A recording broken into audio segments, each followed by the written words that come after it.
All right, so our reading for this week, Revolutions. If you haven't already taken a look at the chapter, this will be a really good primer for it. If you have already read the chapter, perhaps seeing it all kind of laid out linearly and explained will help you. I understand these are more challenging readings. This is an upper level class, so we are trying to get kind of that next level of learning. A lot of you had me for 122 or other classes where we kind of skimmed across the surface of this stuff on our way to doing a bajillion other things in those survey level courses. So what I'm going to do here is we're going to kind of organize this in two ways. We're going to look at, first of all, today is going to be Europe. Wednesday is going to be the rest of the world. So within Europe, we're going to be looking at what's happening within states. And we are going to start talking about states rather than kingdoms, and between states. So, we're going to talk about politics and the geopolitics. And they're very interwoven. Because remember, part of the Congress settlement in 1815 was, okay, all us crowned heads of Europe, if any kind of revolutionary activity crops up, we're going to bash them down, right? We're going to knock them down. And we said very quickly there are going to be multiple waves of revolution. So we're going to talk about kind of the three waves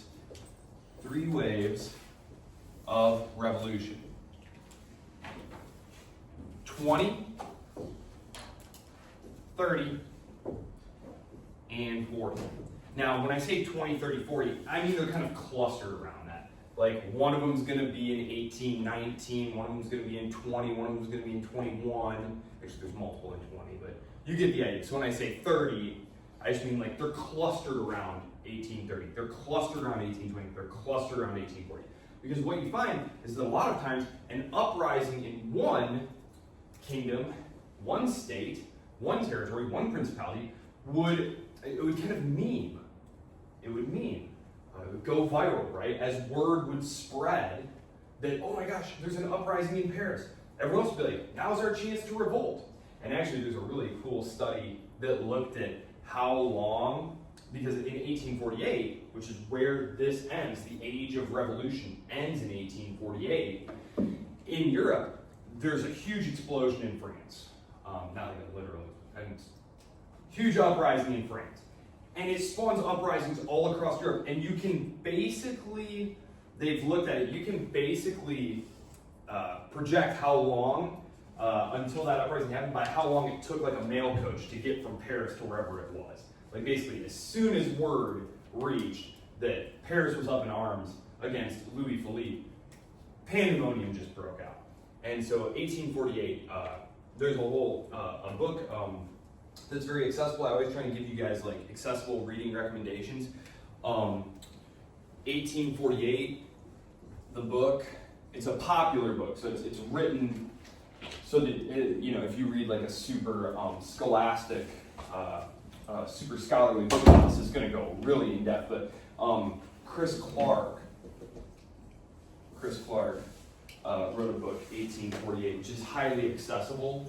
He also wrote a really accessible book about the origins of World War I called Sleepwalkers, which I usually recommend to people. These are just kind of books that will kind of introduce you to sort of the deeper themes that are going on here. And then if you find one that you like, then you can go say, okay, where should I go for further reading?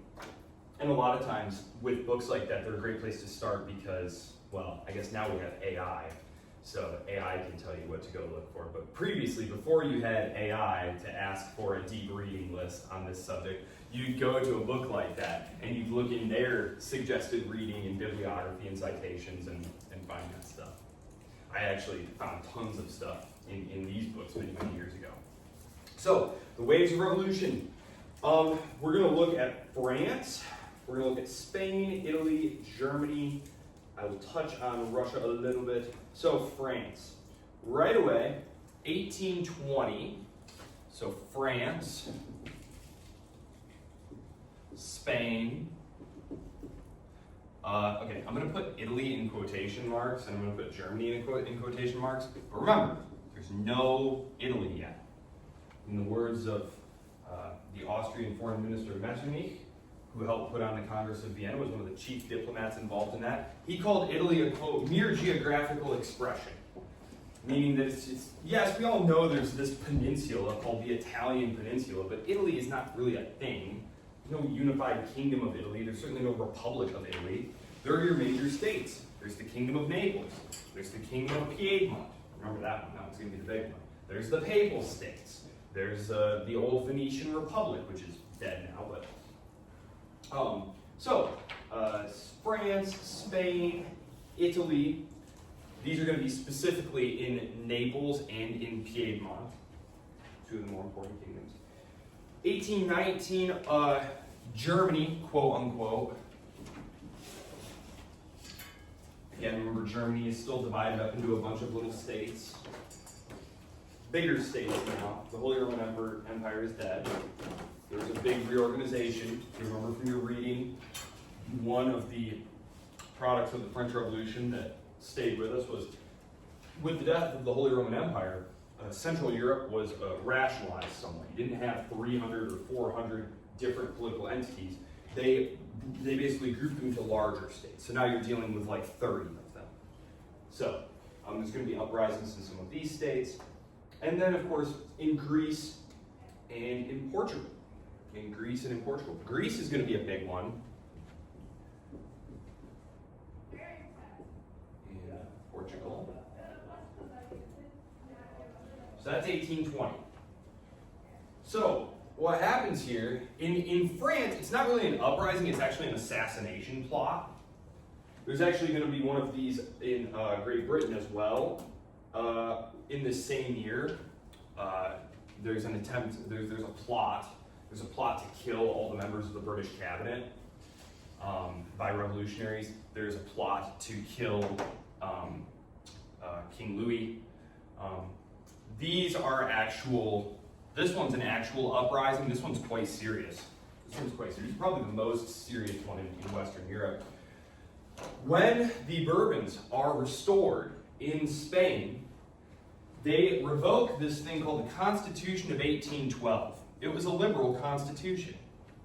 He says, look, I'm your king, your rights come from me, not from any silly constitution thing. A similar debate had happened in France, where Louis said, I hear you guys, you say you have rights, but I don't like this whole constitution business, so let's see what I'm going to do. I'm going to grant you a charter of rights. So the Bourbon kings, they grant a charter of rights, which are supposed to be like protections. Here's a list of all your rights. So there's no more guessing, am I overstepping my authority as king? Here's a list of your rights. Now they're rights granted from me to you. They're not rights that you are imposing on me. So that these are a gift, free grant from me to you. In Spain, there's not going to be that even. He's super reactionary. And there's a liberal revolt, small l, liberal officers' revolt. This is going to be a common theme. A common theme is liberal officers. Liberal officers. Why? Liberal officer revolts. Why are these going to be a thing? Well, a couple of reasons. Number one, being that these new militaries, and especially their officer corps, offer the prospect of a good solid job for the growing middle class. And especially in a place like Spain or in Portugal, economic growth is going to lag far behind political development. And so whereas in places like France or in Italy or Germany and certainly in Great Britain, there is lots of opportunity economically for the rising middle class to go start businesses and move into policies and the law and things like that. In Spain, that isn't there. So very often the sons of the rising middle class join the officer corps.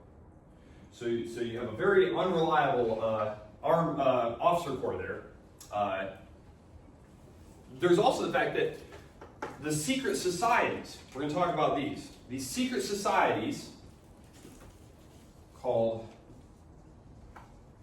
Carbonaris,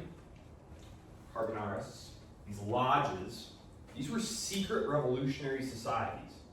Now, they had started during the Napoleonic period in southern Italy. Imagine Italy being like a boot and Sicily is a ball that is kicking. Right down there in the boot, Calabria down there. These secret societies, right? These secret societies devoted to revolution, to the overthrow of their princes and foreign rule, etc. These were sort of secret, hierarchical, covert societies. And it just kind of, for military men, that just kind of, there was a very easy attraction there. And so they very often formed these lodges, often modeled on, like, are you guys familiar with the Freemasons? Yes, they were very much modeled on that. And so these are going to be a problem for monarchs. There's going to be Carbonarist lodges everywhere in Germany and France.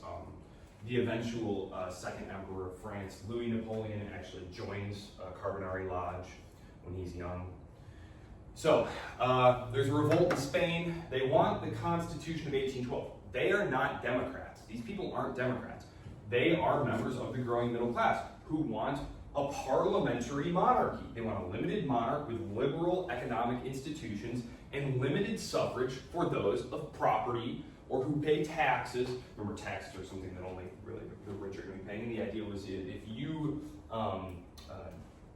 you are not one of the tax-paying people, like you're not really entitled to a vote in how things are going to be done, ignoring things like excise taxes that fell disproportionately on like the working class and stuff. So they want the Constitution of 1812. The French are going to send an army in and crush them. They're going to crush them. This is going to, this battle in Spain over the Constitution of 1812 and the French intervention, we're going to see this on Wednesday. We're going to go to Latin America. We're going to see what's going on in Latin America. But I'll just say right here, right now, this is when that second wave of Latin American revolutions happens that creates the state system of Central and South America. Remember, when Napoleon, first Napoleon, puts his brother on the Spanish throne, there's a revolt, both in Spain and in the colonial possessions that they have. Well, once the Bourbons are restored, some of these local notables who've revolted against Napoleon, some of them are like, okay, cool, we're not in revolt anymore, we're not around anything anymore. Others, the Spanish will have to come back in and fight them. For example, Simón Bolívar, probably the most famous of them, he actually has running battles with the Spanish when they return and is actually driven off. So the 18 teens is sort of a time of exile for some of these guys. But they're going to get a second chance in the 1820s, and this is when the power of Spain in Latin America is going to be broken. This is when Gran Colombia is going to come about, Peru, Argentina. There's going to be lots of war and different things. We'll spend time talking about that. This is where the Monroe Doctrine is promulgated. This is when Latin America basically becomes like sort of an economic colony of Great Britain. So that's there. Italy, there's revolts, like I said, in Piedmont, which is in northwestern Italy, and then the Kingdom of Naples, which is in the south. Germany, this is a very minor. This is a very minor one. This one right here, also pretty minor, but this is going to eventually turn into a civil war later, which I'm going to talk about that in the context of the Spanish one, because they're basically the same. Greece. Let's talk about Greece. So Greece is the one where you have a break in the front of monarchical solidarity. Remember, no nationalist revolutions. We all agree that we're going to bash them down as soon as they crop up. The problem is, the uprising in Greece is very much to the benefit of one of the five great powers. Who remembers the five great powers? Who's like, Final Jeopardy, I'm betting it all, I know them. Who were the five great powers after the Napoleonic Wars? England? Except in 1812. Russia? Who else? Prussia? France and? Austria. All right. So who is super thrilled by this revolution in Greece? Who are the Greeks revolting against? They're revolting against who? What non-European power? The Ottomans. The Ottomans. The Ottomans are in the Balkans, right? The Ottomans are going to be in the Balkans right up until basically World War I breaks out. It's actually Balkan complications that come about as a result of national independence movements. There are what are called the Balkan Wars. If you like Google them, you'll see that there were these wars to drive the Turks out of the Balkans. And then they immediately start fighting among each other for territory, and the situation is very, very tumultuous, and everyone's kind of like, oh boy, I wonder what's going to happen here. And then bang, they shoot the Archduke, and the powers intervene, and that's World War I. So the Ottomans have been controlling Greece. Now Greece, yes, it's a peninsula, but it's also got all these phenomenal islands, right? There's just lots of naval possibilities here.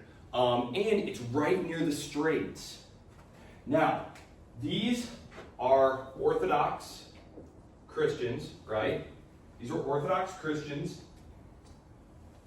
The Russian Tsar had actually negotiated treaties with the Ottomans saying that, look, if there are any complaints by your Orthodox subjects, because you have many Orthodox Christians within your empire, that we are allowed to represent them. This was a condition imposed after Russia had defeated Turkey in a war. They're going to fight like a bajillion wars. I don't really talk a lot about the Russo-Turkish wars, but really, Turkey is going to be fighting Turkey. The Ottoman Empire is going to be fighting a series of wars against Russia, and Russia is just going to continually win and move further and further in on Turkish territory. And this is a process that's going to lead to an interesting realignment. Because initially, the other powers are like, well, Austria doesn't care. They prefer things to stay the same there. Austria doesn't want any revolution, certainly not a nationalist revolution. France doesn't care. France is interested in expanding its sphere of action over here, and it doesn't have any naval assets. Let's see, Prussia doesn't care. Great Britain originally doesn't care either. But there's a lot of public pressure.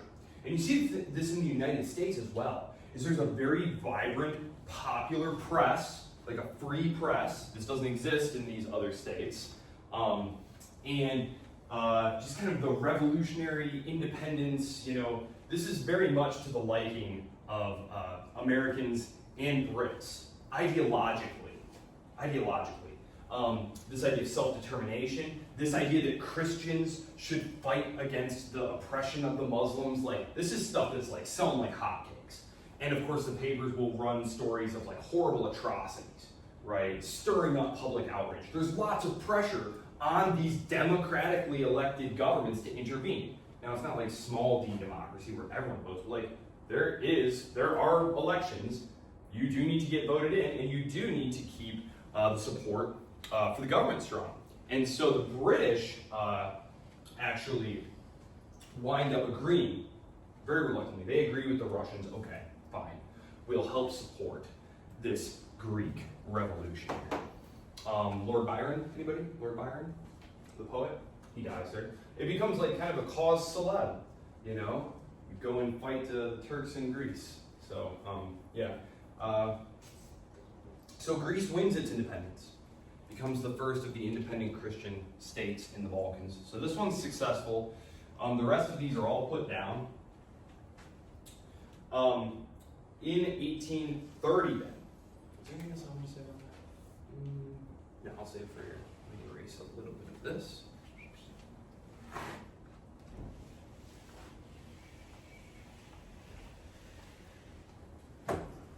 1830s.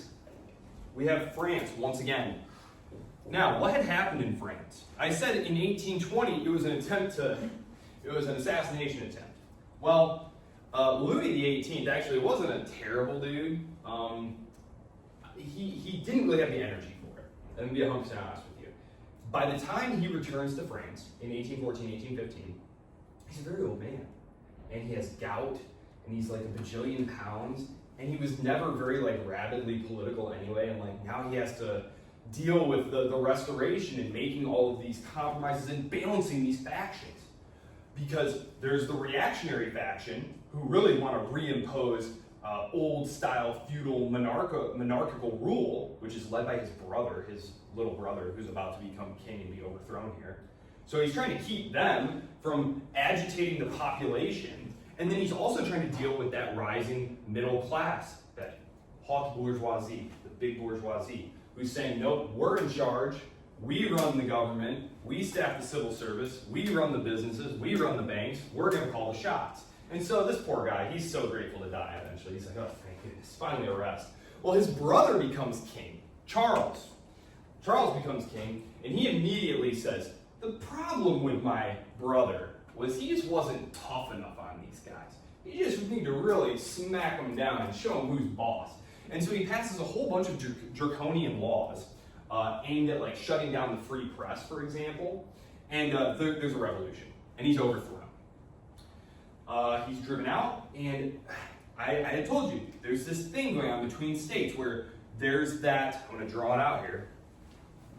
It's like a big pyramid, right?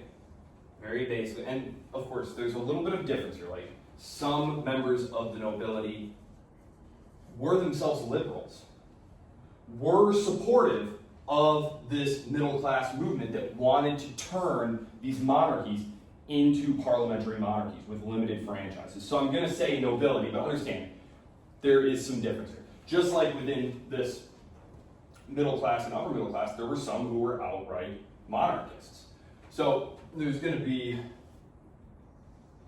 the bourgeoisie, the middle class, and the haute bourgeoisie, big bourgeoisie, and then there's everybody else, right? There's the workers and the peasants who are down here, right? What these guys want is to topple these guys. But in order to do that, they have to activate the Paris masses, right? Now, they need them to go out and build barricades and fight with the soldiers in the streets and stuff, right? To overthrow them. But then what needs to happen?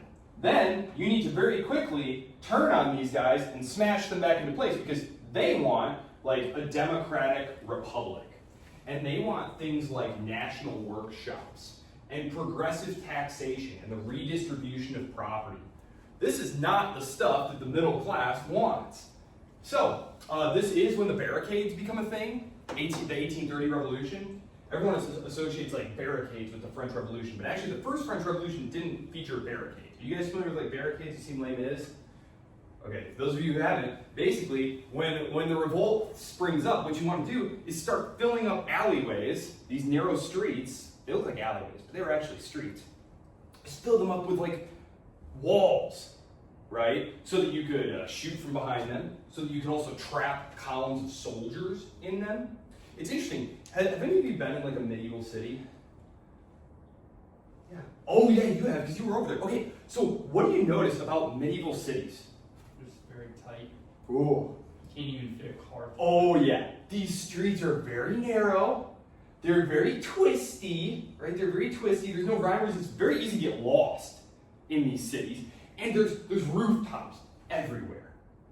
So this is a tactical nightmare for you as a column of soldiers trying to go pacify a city. Number one, you are prone to be getting stuff thrown on you and shot at you. One thing that it was easy to barricade them in, so when a column of soldiers would go in, they'd start building barricades behind them to trap them, right? And then trap them here, and it was not fun. It was not fun at all. So yeah, one of the things that happens, if you go to Paris today, you're gonna be like, my professor told me there's like these narrow streets, these are all wide boulevards. Yes, when Louis Napoleon becomes emperor, he basically knocks down all that stuff and builds these nice wide streets and boulevards, and they were measured to conform to a very specific size. They were measured to be exactly wide enough to allow a cavalry regiment to ride fully abreast through them. You know, just in case. You know, just in case. Yes, so it's very funny. The only city that's really still like that's as big is Rome. Where there was no city planning, it just grew up organically, and yeah, like you said, your GPS will be telling you turn left, and it's like, I don't think that's a road. It's like, then a car comes blasting out, and you're like, okay, I guess it is. Pull the mirrors in. So revolution in France. This leads to a change. It becomes a parliamentary monarchy at this point. This is when the parliamentary monarchy is born in France. It's called the July monarchy. And it's interesting because initially the bourgeoisie don't initially have to turn on the workers right away because they're able to convince them that, hey, this new king we've got, his name is Louis Philippe, he's a cousin of the Bourbon king. They're able to convince the revolutionary masses that he's one of us. He's going to carry out all the reforms that we want. Because this guy, Louis Philippe, he actually had some credibility. Because when the original French Revolution happened, and all the nobility was fleeing France, and all the officers were fleeing France, and France was being invaded, he stayed as a young officer and participated in one of the early French Revolutionary battles that pushed the Prussians back out of, the Prussians. It's called Valmy. And so they basically are able to trot this guy out and say, like, look at his revolutionary credentials. He's one of us. And they also have guys like Lafayette, who kind of vouch for him, and he's very heroic. Everyone recognizes him. These are like the most famous figures who have real revolutionary credentials, and they're telling you, no, this guy's one of us. He's going to give us our rights and what we want. And it isn't until 32 when the masses kind of realize, ooh, we might have actually gotten tricked here. And so they try and rise up again. The workers of Paris try to rise up again. Les Mis, anybody? This is the one. This is the one where they all get killed, 32. So this is when they rise up and they say, hey, the new monarch isn't giving us what we were promised. And the bourgeoisie is like, send in the troops. This is exactly what we wanted. So, yes, the monarchy. So this monarchy will be with us until 48. Until 48, when huge revolutions shake the continent. If you remember, I'll write this here. Remember, for France, it's monarchy, republic, empire, monarchy, republic, empire. Okay, you're here. You're here. With the Revolution of 1830, you're here. You're right here at second round of monarchy. The republic will happen in 1848. It will be overthrown 2 years later by its first president, Louis Napoleon. And then that'll be with us till the German Wars of Unification. So, the July monarchy in France. This is the revolt that they put down. I'll need to erase that in just a second. When there's the revolution in France, sympathetic revolutions start popping up in other places too. In central Italy, there's going to be revolts. Oh, I need to talk about this one real quick. In Italy, once again, there's going to be revolts in central Italy. In both of these cases, let's think back to our Napoleonic settlement, our Congress of Vienna settlement. The Italian states fall under the domination of Austria, right? Austria had been the dominant power in Italy. At the end of the Congress, all of these possessions are returned to the Austrians, and so some of them they rule directly. Others, they'll put their cousins and stuff, like you get to be Duke of Parma, and you get to be, Duke of Modena and stuff. So just a bunch of Habsburg royalty on these thrones, some Bourbons. There are a couple independent kingdoms, Piedmont, Sardinia. But when there's uprisings, the Austrians come in to put them down. It's Austrian troops. Bless you. Austria puts these down. In 1848, when there's and these are minor, mind you, these are very minor. These are very minor. In 1848, the situation is going to be real serious.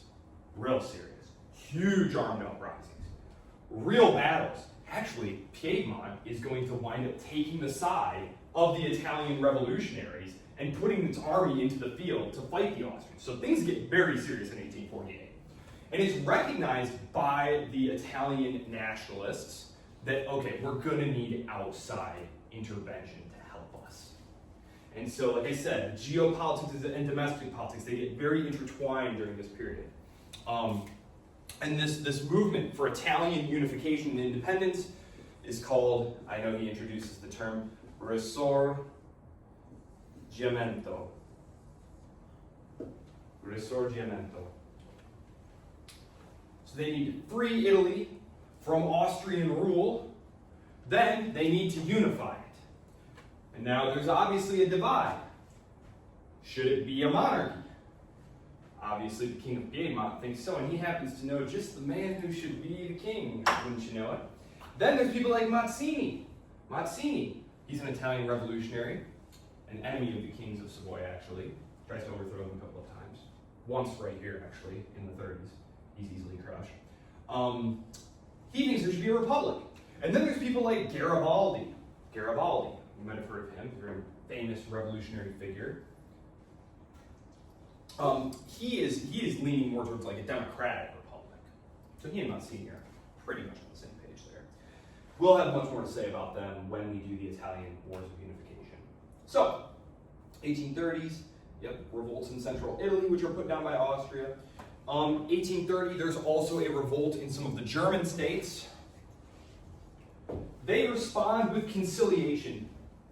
They say, we'll grant you some reforms. We'll grant you some freedom of the press.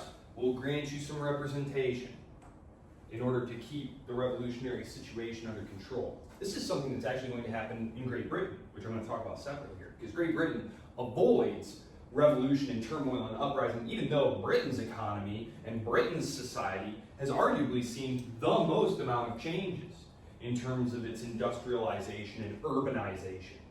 Things I'm going to talk about in just a second here.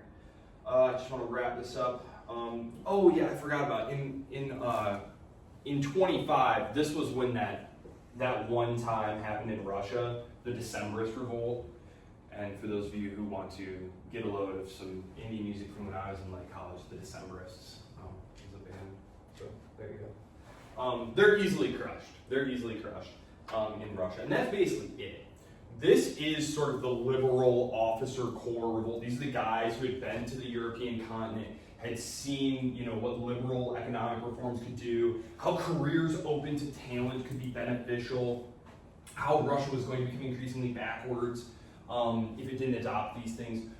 This is going to be easily defeated, and there's going to be no support for it, and we're going to see that in Russia, it's really all underground, super radical revolutionary types. There isn't really that respectable, liberal, moderate opposition, in part because it's completely illegal, right? It's just completely suppressed. And so if you drive people who have like legitimate, respectable opposition to your policies underground, well, people who are underground are going to have different goals and different means. And so there's going to be like lots of violence, lots of multiple czars are going to get killed or attempted to be killed.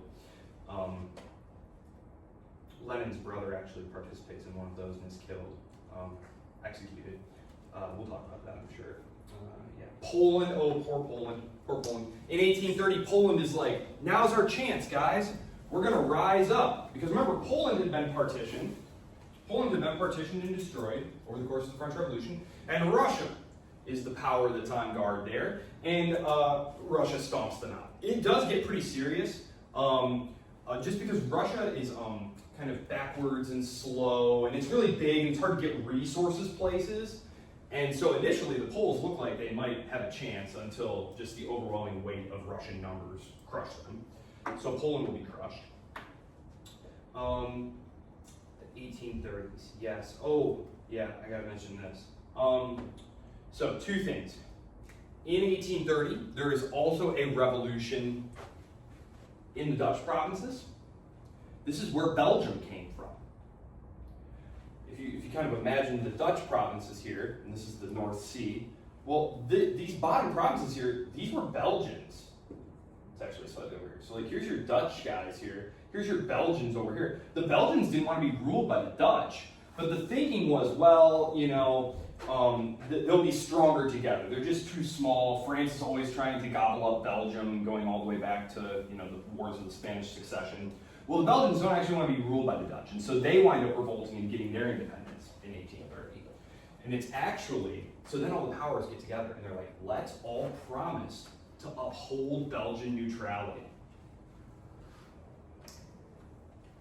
this is going to be one of the pretexts used by the British government to intervene in World War I, because Germany invades France through Belgium. And supporters of the French alliance go, the treaty, we signed that treaty saying we would uphold Belgian neutrality. You know, and some of the liberals are like, are you nuts? That doesn't mean we're going to fight the Germans. That doesn't mean we wouldn't invade Belgium. So there's a huge debate about that. Anyway, the other thing that's going on in the 1830s, I said some of these are going to be revolts, some of them are going to be civil wars. We get a great civil war here. Oh man, I hate to say great civil war, but it's such an interesting one. Spain. In Spain, we see the first of the three Carlist Wars. That's with a C, the Carlist Wars. So what's going on here? I love this because it's like a microcosm. It's a microcosm of what's going on elsewhere. So you have the king, the Spanish king, he's going to die. Okay? Succession crisis is going to happen because he doesn't have a son. He has no son, and on the continent, a woman inheriting was a problem because the Bourbons followed what was called the Salic law, which goes back to like Charlemagne, which said that only males could inherit. Whereas for like Habsburgs or in England, a woman could inherit. It was no problem. But for the Bourbons, they followed the Salic law. And so his daughter, I'm just going to call her Izzy could not inherit. But he passed a law and says, hey, I'm the king, pass a law, she's going to be my heir, no problem, right? His brother, because he doesn't have a son, the crown would fall to his brother. His brother says, no way, man, I'm going to be the king. And of course, as soon as he dies, it's on. And around Izzy, we get the liberal faction. These are the industrialists, the manufacturers, the liberal nobility, the rising upper middle class, and the secularizers. The schools that are being set up. There's a big fight over religion in the schools and whether the state should run the schools or religion should run the schools. So these are the secular liberal faction. They want her to be a parliamentary monarch. Carlos draws his support from the Catholics, the hardcore Catholics, so from the church specifically, like from the church, and from the like the absolutist royalist types. Okay, these are the ones who are saying no concessions to liberalism. Liberalism is basically the devil. We've got to fight this thing tooth and nail. And so all throughout the 1830s, there's a fight, and they wind up winning. Outside powers wind up trying to like provide aid and help. The Spanish cause is very popular in England because the English hate the Spanish going all the way back. They're Catholic. They used to try and help the Irish revolt and cause problems, and so and some English writers go there and write accounts of the heroic, liberal cause in Spain. One of them's called Bible in Spain, and one of them's like Travels in Spain. But so they wind up getting a lot of support from the British. They win. The Carlos will return though, because his son will now become the pretender to the throne. And so when there's another tumult later, a couple of decades later, his son will return and there will be a second Carlos War, and he'll be defeated as well. And then his grandson then will become the second pretender to the throne, and he'll try and seize power in the third Carlos War. And the Carlos are defeated each time. But there you go. So that starts in Spain. That's basically Spanish political history, is this fight between the conservatives and the liberals holding on, but then not really being able to govern effectively and modernize the country and grow it into a prosperous economy and an efficient bureaucracy. And there are all sorts of interesting reasons why that is. One of them is just related to the topography of Spain. It's just really, really mountainous. And it's just very hard, and just agriculturally, and some of the manufacturing centers too, like in the Basque country. If you guys are familiar with that area of southeast Spain, even today, there are movements for Basque autonomy and independence. Like, they don't want to be governed by Madrid. They don't want to be part of quote unquote Spain, There are all sorts of things like that. And this was very intense. And that was a hotbed of Carlist opposition to monarchical rule. And so oftentimes what you have to do there to ensure that you didn't provoke another rebellion, which rebellions cost money to put down, they could cost you political power, you tend to engage in forbearance. To just kind of be like, yeah, I know they're not doing what I want them to do, but they're not really causing me terrible problems right now, so, whatever. Belgians, Decemberists, Britain! Ah, yes, Britain. Okay, so the 40s, I'll just say this. The 40s, there's all sorts of terrible things around the 40s. Number one, they're called the Hungry 40s. Not off to an auspicious start here. Terrible harvests, food is insanely expensive, there's tons of people moving everywhere looking for work, looking for food. The potato famine happens. This is when there's that huge inflow of Irish into the United States, of which my family was actually a part. That was when we came over, 1840. It's actually 1846, I think. Something like that. My sister has the records. But the 40s. There's going, so you have hungry people. You also have urbanization. So hunger and urbanization. You have large inflows of people into the cities. This is going to cause lots of problems for governments, and it's going to basically be like piling up lots of firewood, right? Lots of dry brush, spraying it with lighter fluid, And then in the later 1840s, it's like, just imagine flicking matches and just throwing them, and just, they go, this one went out, this one landed too far away, but it's only a matter of time before one of these matches lands on this incredible pile of incendiary material, and everything just goes up in a huge raging fireball, which is exactly what's going to happen in 1848. So there's all sorts of terrible, terrible things going on here in terms of hunger and urbanization. And one of the big problems with urbanization is, remember, we said that life was intensely local.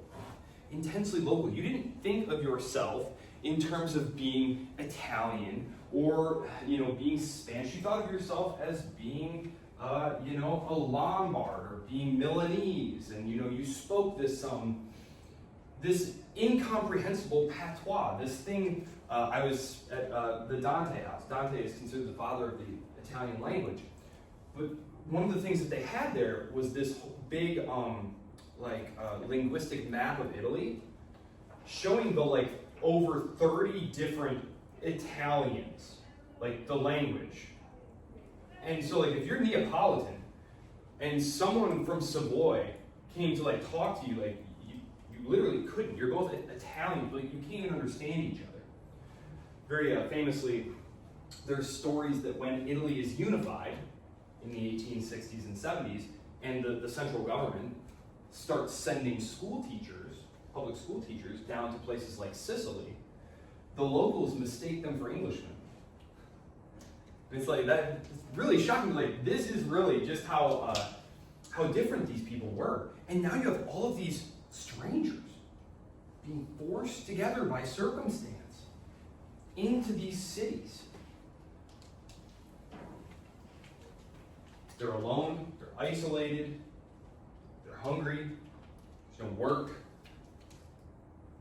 Nationalism. 1848. These are revolutions about nationalism and the nation. The idea that you might not be you might be away from all those things that were your previous identity markers. I'm from this family, I'm from this village, I belong to this parish. None of that matters here in this city. No one knows that. No one else from your tiny little 200-person village is here. But we all have this new identity marker that we can all kind of center our identity on, and that is that we are members of this nation. We are Hungarian, we are Polish, we are French, we are German. So, yes, national identity is going to kind of take the place of all those old identity markers. This is, again, a gradual process. We're talking about this 1820, 1830. This is longer than we've been alive, right? We're talking about decades past it. These are slow processes. And what's going to happen is these regimes in places like Austria, not so much Austria, Austria's a bad example, France, Great Britain, Italy, what they're going to be able to do here, very, very successfully, is use nationalism. Use conservative nationalism. Say, I am your German emperor. I am the representative of us, the German nation. All good German patriots support me. So conservative nationalism. There had been, prior to 1848, this idea that nationalism pre-1848 was universalist. Universalist. Subversive. Anti-authority. It came up from below. Now, I'm speaking rather imprecisely there, but I'll come back to why that's a little bit imprecise here. Post 1848,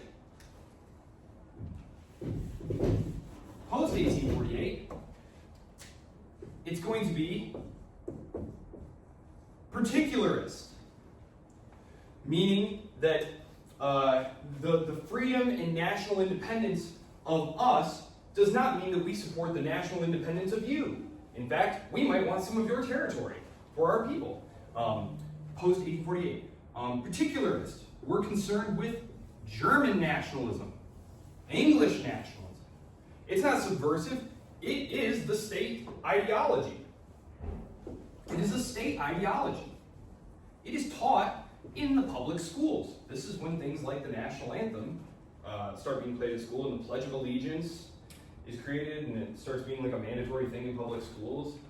There's all sorts of, like the British create Empire Day. It's literally a day of like parades and banquets and all this stuff to celebrate, like, hey, you may be the poorest Englishman there is, but darn it, you're still a member of the British nation and part of the greatest empire that's ever existed. You know, and you use solidarity together, right? This is a nation-building thing. Hobsbawm has another book called The Invention of Tradition, Nationalism and the Invention of Tradition. And he goes and he shows that all of these celebrations, national holidays, all of these public displays and festivals and symbols that are like, oh yeah, that's probably really old. No, these are like inventions of this particular period, and they were done as a nation-building exercise. So, 1848, yes, post-1848. Yes, let me say this about nationalism, because I said, yeah, and it comes up from the people. Kind of. It's revolutionary. It's meant to stir up the people, to throw off the princes. But it is an elite preoccupation. It is a thing of the intellectuals. It's a thing of, it's a thing that's going to need to be taught to the peasants, to the workers. This is something that in Russia, there's going to be all these efforts to go to, they call them going out to the people, because they're trying to go to the peasants and say, hey, peasant, don't you know that the Tsar is oppressing you and that you should revolt with us? And they'd be like, driven out of the village because, you know, they were disrespecting our father the Tsar and, you know, threatening his peace and all this stuff. So nationalism is something that's going to have to be promulgated, articulated, systematically laid down in programs. And I mean like literally like program. Like you and I are Italian nationalists, so we would literally sit there by candlelight and write out a program of like what states are in the new Italy. It's not terribly obvious. For example, I mentioned Piedmont, Sardinia. It consisted of part of a place called Savoy. And the Savoyard language was much closer to French. And the people there didn't really have anything in common with like Lombards, and so they wind up trading part of Savoy for other things. And so it's not clear, like it's not like, okay, so this is Italy and we're gonna have Italy. What kind of government is it gonna have? What kind of language is it gonna have? These are all things that need to be laid down in programs and then spread about with the printing press. National language becomes hugely important here. And I talked about how the poor Austrian government had a huge problem on its hands because it was a multi-ethnic empire, right? So it wasn't easy for them to set up a school. Language matters. The Basques don't speak Castilian Spanish, so that was like a huge point of conflict with them. when the Russo-Ukraine conflict was going on. It's still going on, but when it was really heating up in the late teens. One of the things that Russians were saying was that Russian speakers in the East weren't having their language rights respected. And if you're someone here, you're like, what's that even mean? That's what they're talking about. The idea of what, the idea that you go to the government post office or whatever, and everything is written in a foreign language. The people who work there don't speak your language. You go to send your child to a public school. They teach them a language that you don't speak. It is a politically explosive issue. It's not insurmountable, but it is a potentially explosive issue. And it's one of the reasons that Austria is not able to muster the kind of national unity, nationalism. Like, what does it mean to have pride in Austrian nationalism?